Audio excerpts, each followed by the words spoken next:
Hello everyone, my name is Mike and this is Matrix to Paradise. This is the channel that I've created to document my journey from working in the Matrix. Driving a truck is what I'm doing. You could be digging ditches or building houses or, cooking food, whatever. You could be doing anything in your own Matrix.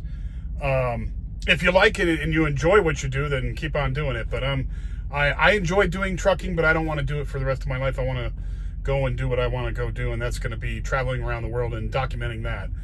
So that's what this channel is created for. If you like these videos, please hit the like button. Subscribe if you could. It doesn't cost anything, and it really helps out, and I really appreciate it. And if you know anybody that likes these subjects, travel, slow travel, escaping the Matrix, trucking, that kind of sort of things, those sort of things, pass it along to them. I'd be appreciative of that too. Anyway, so the last time I was talking to you guys, I was still in Phoenix, and I had gotten all my stuff done, got my car fixed, and got to go visit my aunts, and got my clothes done and all that. I got a load going to Salt Lake, or close to Salt Lake. Actually, that load was going to, wait, hold on. I'll tell you in just a second. I thought I did. Oh no. Anyway, it was going up to, it was going from Buckeye, Arizona, all the way to a place called Grantsville, Oregon.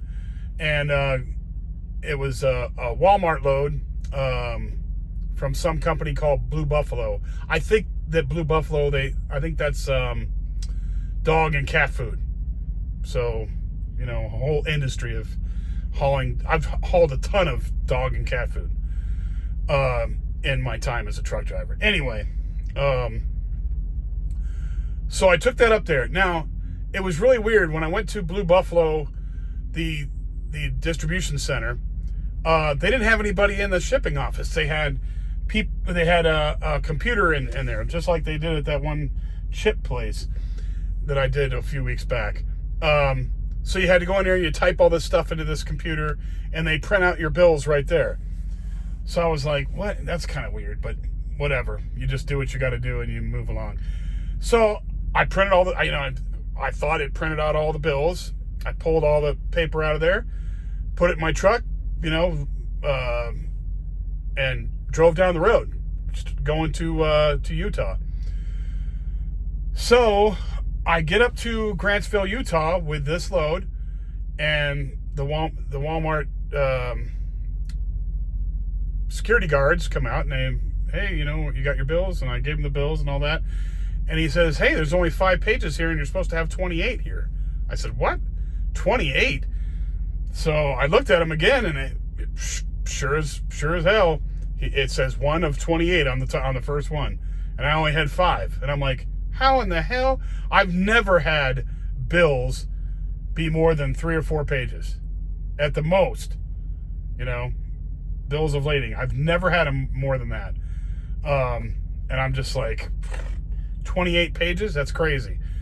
So I said, okay, well, just give me your email address, because what happened was, they sent Blue Buffalo, after I got it all done, they sent me not an email, but a message on my phone, because you had to type your phone number in there. So they sent a message to my phone, and I figured, I bet you any money the bills are on there.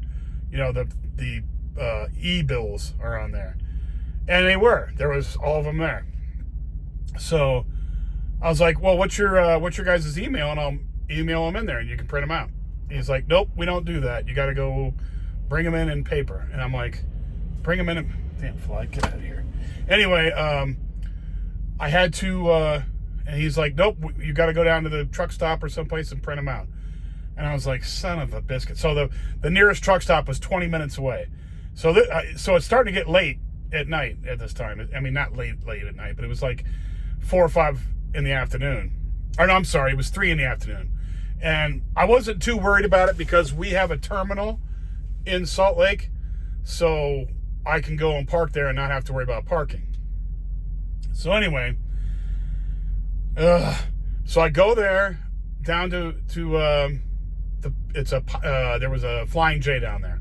So I go to the Flying J. I call my dispatch office and say, look, hey, we've got, this situation. I got to print out these bills, but they're going to be like $2. It probably are going to be like $2 a piece for each piece of paper. And there's 28 of them. And he's like, what? Really? Or he's like, well, he knew how much they were going to cost. Or he knew that I was telling the truth. So most places charge $2. It's ridiculous, but they'll charge you $2 per paper, per copy. So $2 times 28, you're looking at, $56. And I was like, $56. And I was like, you guys got to come up with something here. I'm not paying for that. He goes, well, can you just pay for it and then we'll reimburse you? I'm like, I said, every time I've done that, when I did that with any other, the other truck company I worked for was Werner, you had to fight them and fight them and fight them and fight them. And I was like, I'm not, because they keep forgetting conveniently to put it in so you get reimbursed for that stuff. I was like, nope, I'm not doing that. So either you guys figure out a way to pay for this, or this load doesn't get delivered, and it's supposed to be delivered today before midnight. So figure it out. And I'm not obligated to pay for crap like that. So anyway, I sat there for a while. I called him up again. I said, hey, what's going on? He said, well, we're still working on it, blah, blah, blah. We're trying to see if we can get you to open up the fuel card so you can put it on the fuel card. I'm like, all right, well, just let me know.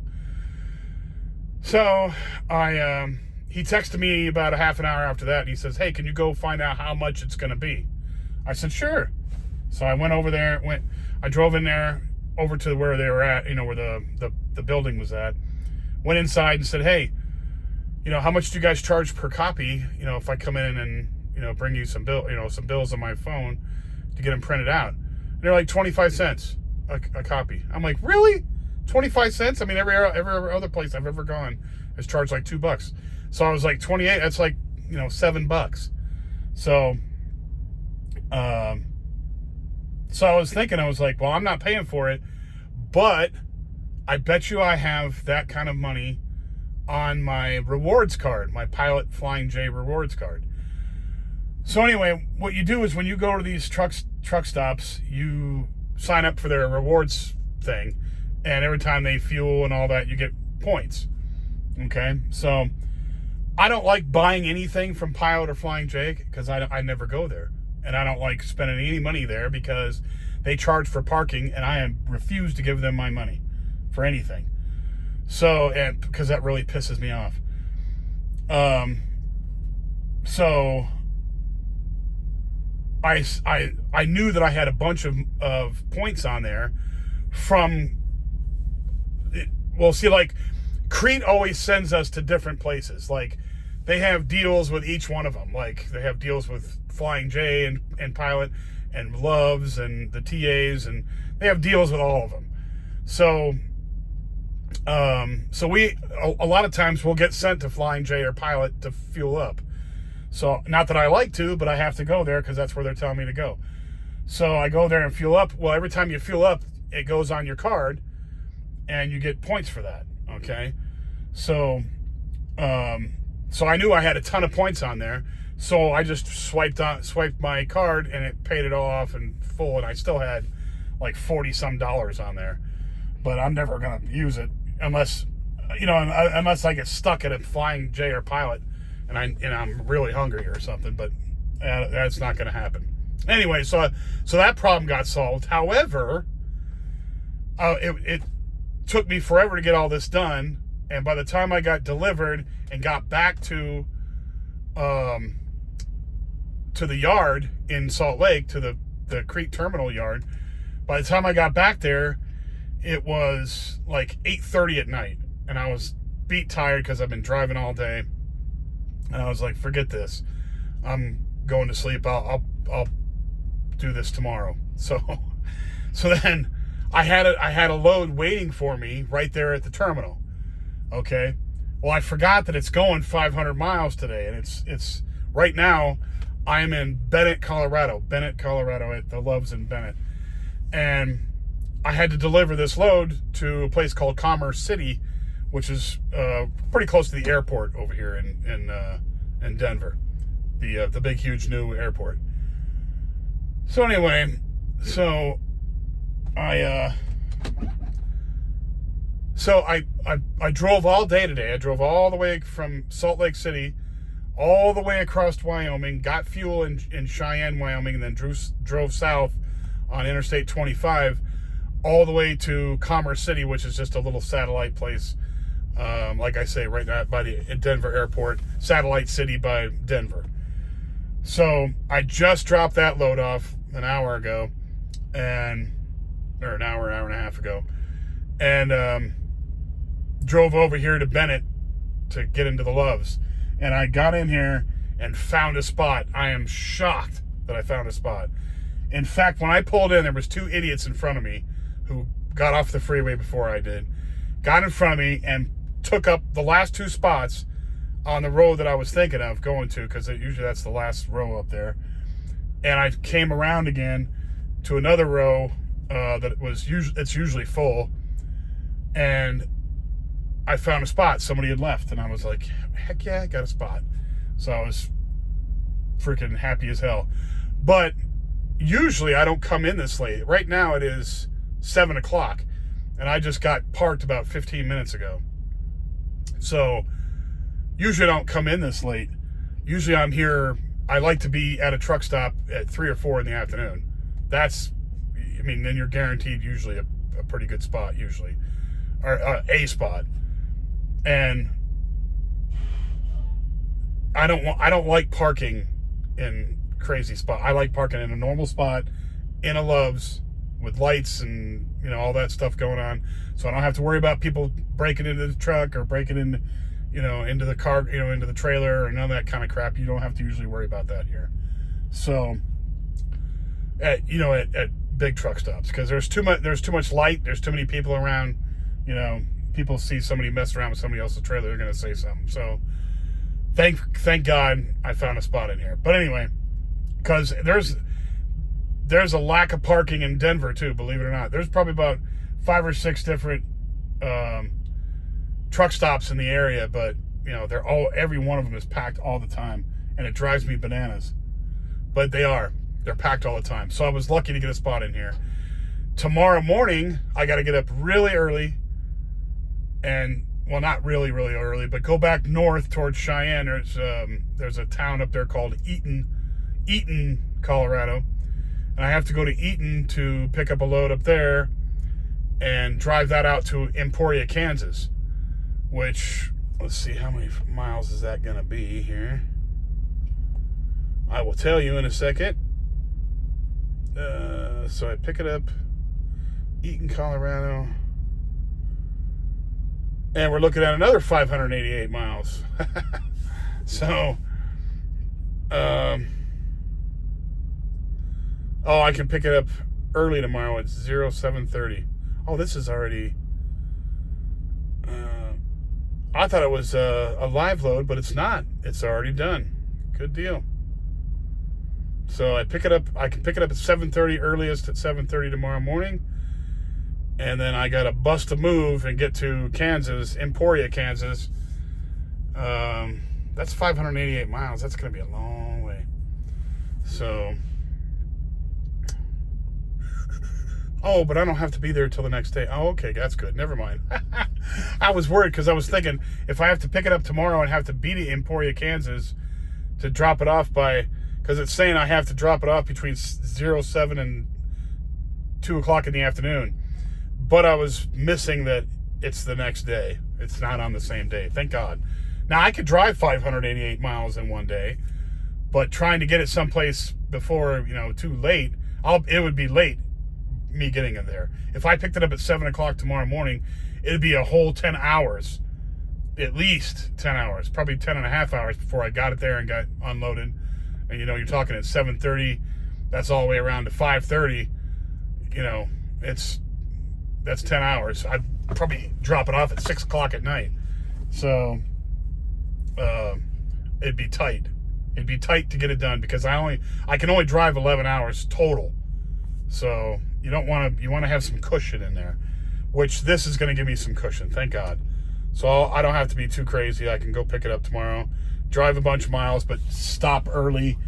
Yeah, I like to have a little bit of cushion so that you can relax for a minute, make a video if I have to make a video, because I like to make videos, and get it all done, early so that I can relax a little bit instead of poof. I mean, it's great for the money, it's great for the miles, but a little bit of balance is cool. I don't mind doing it for a couple loads, but it's one of those things. Anyway, so that's what I'm doing. I'm going to Kansas. So I went from Arizona, Phoenix, Arizona, to Buckeye, Arizona, to Grantsville, Utah. From Grantsville, Utah, I went to Salt Lake, picked up the load, drove it all the way over here to Denver, Commerce City, dropped that off, and then tomorrow I pick up another load from Eaton and driving all the way over to Emporia, Kansas, which I think Emporia, Kansas is pretty close to Kansas City. Let me look real quick and I can tell you. Emporia, Kansas.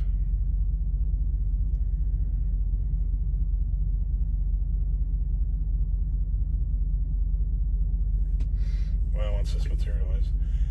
Yeah, well, it's Wichita, Kansas. It's pretty close to Wichita. So it's almost there to Kansas City. So it's not bad. It's only about a 8-hour drive over there. Not too bad. So anyway, and then I am loving Crete right now. They're doing me a solid here. Then they have me set up for my next load after that. And let's see.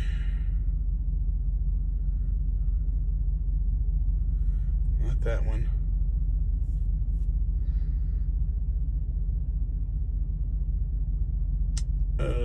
Let's see. It's trying to figure out where they're trying to send me after that. Okay, that's 7-7. We don't want that. Okay, then I pick up another load from McPherson, Kansas, which is probably pretty close, and I'm taking that to Grand Prairie, Texas, which is out in the Dallas area. But yeah, I mean, they've got me rolling along here. I'm liking it. I'm liking it a lot. So anyway, so that's what I'm doing. It's been a pretty crazy couple days.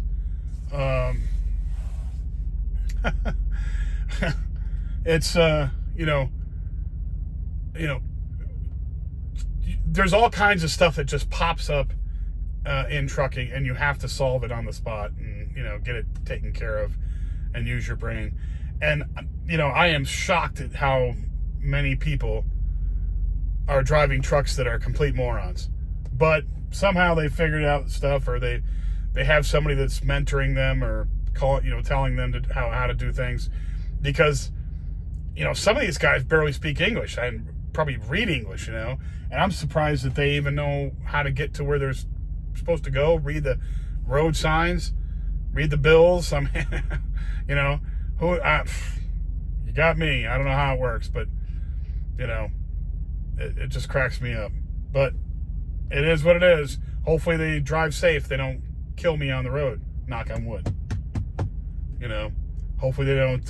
Hopefully everybody uses their brains. They don't want to die on the road. They might be stupid and not be able to freaking, get on time, or get to the the job site on time, or the drop off zone on time, or do their bills properly, or their paperwork properly. But as long as they drive safely on the road, I don't care. Anyhow, it's been, I've been driving like a mad dog. Oh, today also was windy as hell. Well, it always is in Wyoming. There's no trees in Wyoming on the Interstate 80. On Interstate 80, there's no trees down through there. There's some, but very, very little. And the wind just, when it's windy, it's windy. It's blowing some air. And I only had like 2,000 pounds in the back in the trailer. So it's blowing me all over the place, and I'm, dealing with that all day. But it is what it is, and I'm a professional driver now, so I can handle it. I can hack it. Anyway, so I'm sitting here watching these guys go by, and they're all looking for spots to park in and all this. And oh, there's somebody pulled out of a spot over there. So these guys, somebody's gonna want that spot down the road here. But there's people in here driving all over the place looking for a spot, because this is one of the few on interstate. I'm on Interstate 70 right now. There's only like 2 of them here on this Interstate 70 area in this part of Colorado, and the eastern part of Colorado, which is crazy. Anyway, that's all I got for now. Thank you all for watching, and I will be back tomorrow, because today's Saturday. Tomorrow is going to be Sunday, and then I'll be back again on Monday, and I will bring you some more news and talk about whatever we're going to talk about then. And I wish everybody a good night, and thank you very much for watching, and I'll talk to you soon. Bye now.